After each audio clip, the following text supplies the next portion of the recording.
Oi gente, tudo bem com vocês? Bem-vindos a mais um vídeo. No vídeo de hoje a gente vai conversar sobre A Morta Apaixonada, do Théophile Gautier. Publicado no século XIX, no ano de 1836, essa novela, que não é bem um livro e nem um conto também, é uma das obras mais fundamentais na ficção vampírica. O Gautier, ele foi um pioneiro na ficção vampiresca, vampírica, ali na França, né?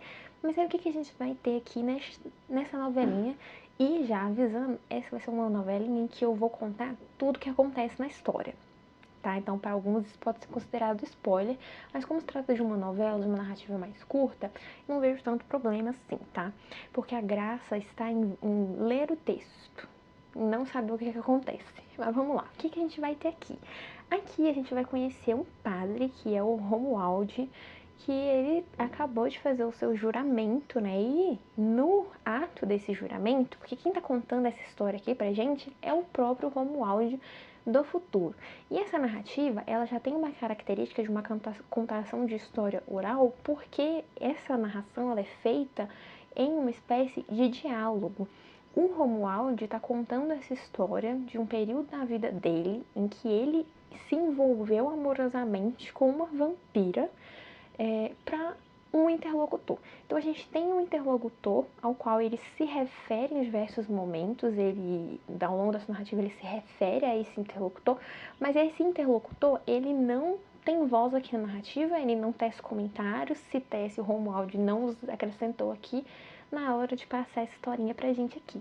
Então ele está contando do futuro, obviamente, ele já sabe tudo o que aconteceu, e aí a história começa no momento em que ele vai fazer o juramento ali na igreja para, de fato, se tornar um padre, tá?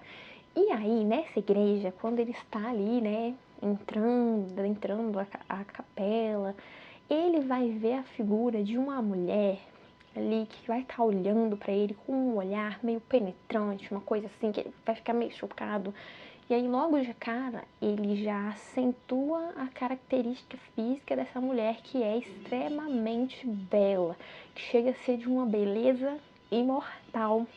E a gente vai ver que de fato é. E aí ele pontua que o desejo que assola ele de largar aquela cerimônia ali, deixar de ser padre para viver com essa mulher, porque essa mulher olhou para ele assim de uma forma que ele sentiu que ela estava ali por ele. Mas no fim ele acaba fazendo seu juramento e de fato ele vira um padre, né? E os padres, eles têm que fazer um voto de castidade, né? Eles têm que entrar ali no celibato e ficar o quê? Não se relacionar com ninguém. Teoricamente é isso que os padres deveriam fazer. Mas aí ele faz o seu juramento, vira padre e tudo mais. E na hora que ele tá indo embora, de volta ali ao seminário, essa moça, ela vem, pega na mão dele e diz a seguinte frase: infeliz, o que você fez? E aí ele já fica tipo, meu Deus, o que eu fiz? E aí ele fica com aquilo na cabeça e antes dele ir embora, passa um homem e entrega um papel para ele, onde que vai estar escrito o nome dessa moça, que é a Clarimonde, tá? E aí nisso, esse rapazinho, esse jovem padre, volta ali pro seu seminário e ele vai cair meio que enfermo. E aí a gente vai ter a figura de um padre, que esse padre, ele já tem um nome muito sugestivo, que é o padre Serapion, e esse nome ele já entrega o caráter dessa narrativa de que a gente vai ter aqui uma narrativa vampiresca, como bem pontuado nas notas de rodapé aqui, né? Palmas para a editora Wish e Sebo Clepsida, que botaram umas notas simplesmente impecáveis aqui. Eu vou ler para vocês essa nota, porque, enfim, é melhor eu ler do que falar bobagem. O nome do padre é Padre Serapion, não sei se estou pronunciando certo, né? O acento tá no E. E aí a nota diz o seguinte: nome inspirado pela recolha de narrativas da coletânea Die Serapion's Brüder, os irmãos de São Serapion, acho que isso daqui é alemão, 1819 e 1821, do escritor romântico prussiano, não é alemão, é prussiano, E.H.A. Hoffmann, de 1776 a 1822, publicada em 4 volumes e da qual faz parte o conto A Vampira, que já prenuncia a temática da narrativa de Gautier. Então aí, quando esse rapazinho vai cair meio enfermo, delirando, pensando muito nessa moça, esse padre já vai ser a figura meio que assim, da oposição bem e mal, que nessas histórias geralmente sempre tem, né? O padre que vai ser aquele padre que vai derrotar o mal. E aí esse padre ele já desconfia que tem um negócio errado ali e ele começa a alertar esse jovem. Aí ele diz que essa Clarimonde, ela é uma cortesã e no castelo onde que ela vive ali, costuma acontecer umas coisas meio estranhas, que eles ficam fazendo umas orgias lá, que é pra esse padre parar com isso, enfim, ele vai ser essa figura ali de alerta inicial. E aí esse padre vai designar o Romuald para uma cidadezinha no livro, os nomes das cidades, eles são omitidos, tá? Vai ter lá cidade de 2 pontinhos, asterisco. Quando vocês se depararem com narrativas assim, nessa época era muito comum que as histórias tivessem isso, tá? Essa omissão feita pelos autores é uma omissão intencional para criar uma verossimilhança de uma narrativa ficcional mesmo, tá? Então os nomes eles são omitidos propositalmente pelo escritor.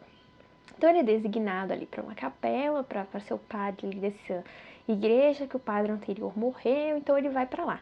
E nisso, quando ele chega, acho que na primeira noite dele, no primeiro dia, chega ali um criado falando que a senhora dele está muito doente, que ela está prestes a morrer, mas que ela quer fazer uma confissão ali, ter aquele momento ali com o padre, e é pro padre se apressar a ir logo ao seu encontro, porque senão a mulher vai morrer sem ter recebido a bênção ou unção, né? Aquelas coisas que esse povo nessa época fazia. Só que aí, quando o Romuald vai chegar, ele vai reconhecer uma certa figura, o mesmo criado que entregou para ele aquele papelzinho com o nome da Clarimonde. E aí ele já começa a desconfiar de que a grande amada dele, porque apesar deles não terem tido nenhum contato além daquele na igreja, ele já estava apaixonado por ela e ela também estava por ele. Então ele já começa a desconfiar de que talvez essa senhora que esteja morta seja a Clarimonde, a pessoa que ele ama. Só que aí quando o Romuald chega, já é tarde demais, a mulher está morta, deitada na cama lá, já não dá tempo mais de, né, dela confessar os seus pecados, enfim, aquela coisa toda. Só que aí o Romuald chega, né, e vai orar ali por ela, né, os criados falam assim, ela já morreu, mas ora aí pra ela aí, pra alma dela encontrar paz, não sei o que, né. E aí o Romuald chega, fica desolado, chora, começa a cair as lágrimas do jovem apaixonado que perdeu a sua amada. E nisso ele a beija. E no que o Romuald beija a Clarimonde, ela se levanta e retribui esse beijo, que é até a cena que nós temos aqui retratada nessa capa, né, da edição da Ulysse do Sebo Clepsida. E aí ela se levanta e já se declara para ele e tem toda aquela comoção. E aí o Romuald, ele meio que desmaia ali naquele momento e acorda lá na sua casa, na igrejinha que ele tá designado. Aí a moça que trabalha lá diz para ele que ele ficou tantos dias desacordado e que o mesmo empregado que tinha ido buscar o trouxe ali e que ela estava preocupada. E nisso Serapion, novamente, aquela figura lá de advertência, aquela oposição do bem e do mal, vai aparecer ali novamente para, né, ir lá e começar a questionar esse padre o que está acontecendo, porque ele sabe que a Clarimonde está envolvida. Esse padre, ele pressente ali desde o início, não sei como, mas ele sabe que tem alguma coisa a ver. E o Romuald fala, não, agora eu estou melhor, não sei o que, tal. E aí, nesta noite em que ele acorda, ele recebe uma visita. A Clarimonde aparece ali vestida com uns trapos, assim, umas roupas que deixam o corpo dela bem à mostra. Então a gente também tem aqui essa vampira ligada, essa coisa do exótico, essa coisa mais sexual, assim. Não é nem tanto uma questão do sangue, ela tá mais ligada a este fator. Então ela vai chegar ali e vai virar pro Romuald falando assim, ó, o que você acha agora da gente viver junto, não sei o que, amanhã eu vou vir aqui te buscar nesse mesmo horário. E ela vai buscar ele. E aí, neste momento, essa narrativa, ela fica um tanto quanto confusa e a gente fica sem saber ao fato se o que nós temos aqui são sonhos ou se de fato tudo isso aconteceu a partir desse momento em que ela vai buscar esse padre, tá? Porque aí essa narrativa, ela começa a perpassar, sabe aquela coisa meio... Não é... Nossa, a palavra que veio é lúdica, mas não é essa a melhor palavra, sabe? Quando a gente tá... Eu acho que esse momento aqui nesse livro, ele se enquadra muito naquele momento em que nós não estamos nem acordados, mas não estamos também dormindo. Sabe quando a gente dorme, mas aí a gente meio que acorda e fica naquela consciência meio nebulosa de quem ainda não acordou, mas também não tá dormindo? Sabe? Eu não sei o nome pra isso, mas é esse livro, esse momento, ele fica meio dessa forma. Então, por isso que é meio questionável se compreender o que de fato aconteceu aqui neste período, tá? Então, aí, a partir disso, a Clarimonde busca ele, né, para ele se tornar o amante dela de fato, e aí ele começa a fazer umas certas descrições que ficam meio nebulosas, é isso a palavra, ó, nebulosas, é essa a palavra que descreve. Então ele fala que eles estão em Veneza, e aí a gente já pega um pouco o caráter de como esse livro ele vai um pouco contra ao que a gente tá tão acostumado com as narrativas de vampiro. Aqui o Romuald fala que ele passava os dias com a vampira e as noites na igreja, o que vai completamente em oposição, por exemplo, às narrativas como Drácula, o que a gente tem na tradição ocidental nas histórias de vampiro, né? Que é esse ser que suga sangue, que não gosta da luz do sol. Se ele for exposto à luz do sol, ele vai queimar, enfim. Aqui a gente tem meio que o contrário, né? Tanto que ele passa os dias com ela e as noites na igreja. Então aí a gente tem essa narrativa meio nebulosa e é neste momento que a gente vai ter a confirmação de que, na verdade, essa moça, a Clarimonde, ela é uma vampira. Porque ela começa a definhar. Depois que passando um tempo, ela cai meio doente, o corpo dela vai ficando meio assim, ela vai ficando mais pálida do que o normal, o corpo dela vai definhando e ela tá meio que prestes a morrer. E o Romualdo começa a passar as noites ali com ela também, e ela começa a pedir o sangue dele em troca. O que vai acontecer? Em um desses momentos em que ele tá ali sentado ao lado dela, enquanto ela tá lá meio tipo, tô morrendo, ele, sem querer, corta o dedo e sai o sangue. No que a Clarimonde, já, né, em oposição àquela figura que estava lá quase morrendo, ela se transforma em um animal ali, não figurativamente, né, não é tipo a Juma que vira uma onça, mas ela já passa a ter um comportamento mais animalesco. Ela pula da cama automaticamente e começa a sugar o sangue no dedo do Romuald. E aí, todas as noites, ela vai começar a fazer isso, a sugar um pouco, algumas gotinhas. Então aí a gente tem um caráter também de um romântico, né, do romantismo no qual este livro está inserido, porque ela vai ser essa figura desse monstro, mas que é um monstro apaixonado e que se preocupa com o bem-estar do seu amado. Então, todas as noites ela dá pra ele um negocinho pra ele dormir e não sentir nada. E ela vai lá e espeta assim uma agulha e suga só algumas gotinhas de sangue, porque ela não quer exaurir o Romuald. Aí nisso, e o Romuald vai descobrir isso um dia, porque ele vai começar a meio que desconfiar, acho que tem alguma coisa meio acontecendo estranha, e ele não vai beber a bebida que ela deu pra ele, e ele vai ficar acordado e vai ver ela fazendo isso, espetando ele e sugando algumas gotas de sangue e ainda proferindo essas palavras de que não vai sugar mais, porque ela não quer matar ele, que não sei o quê. Então a gente vai ter essa preocupação dessa morta-viva com o cara que ela ama. Então a gente vai ter aqui essa criatura romântica. E além disso, a Clarimonde, ela também vai carregar uma certa tradição que foi difundida ali com o John Polidori no seu Vampiro, dessas figuras desses vampiros como aristocratas, né? Figuras de uma vampira ainda que pode se apaixonar. Coisas que vai muito em oposição, por exemplo, ao folclore balcã do que se tinha de vampiros na época, né? Dessas criaturas horrendas, porque afinal elas estão mortas, criaturas feias, sem compaixões. A Clarimonde, muito pelo contrário, ela é lindíssima e ela tem essa perfeição assim meio de imortalidade, né? Mas enfim, voltando para a história, né? Depois que isso acontece, o Padre Serapion, ele vai retornar aqui, né? Novamente o Padre Serapion, ele vai vir para falar assim, não, já chega, Romuald, você tem que voltar para Jesus. O Padre Serapion vai ser a figura daquele crente, sabe, que bate na sua porta e fala, se você quer ouvir a palavra de Deus, o que você acha de voltar para a igreja? Vai ser o Padre Serapion. E aí o padre, ele vai virar para o Romuald e falar assim, ó, não, já chega, eu vou te mostrar agora, de fato, quem é essa criatura que você está aí apaixonado. E nisso o padre leva o Romuald até o túmulo da Clarimonde, eles desenterram ali e mostra pra ele ela ali no túmulo, e o padre joga água benta nela, e aí na hora assim o corpo meio que some, desaparece, e aí depois que isso acontece, o Romuald retorna aos seus afazeres como um pobre padre, e a Clarimonde aparece para ele uma última vez, né, para se despedir e dizer que ele profanou o corpo dela, enfim, e aí a nossa história se encerra desta maneira. É interessante ver aqui nessa novela esse contraste entre o que a gente tem como uma tópica de vampiro, assim, né, um topos. Porque não sabe o que é tópica, é quase como que uma tradição, né? Esse termo ele é muito utilizado nos estudos literários, né, na teoria literária, estudos clássicos. Quem estuda aí letra sabe o que eu tô falando.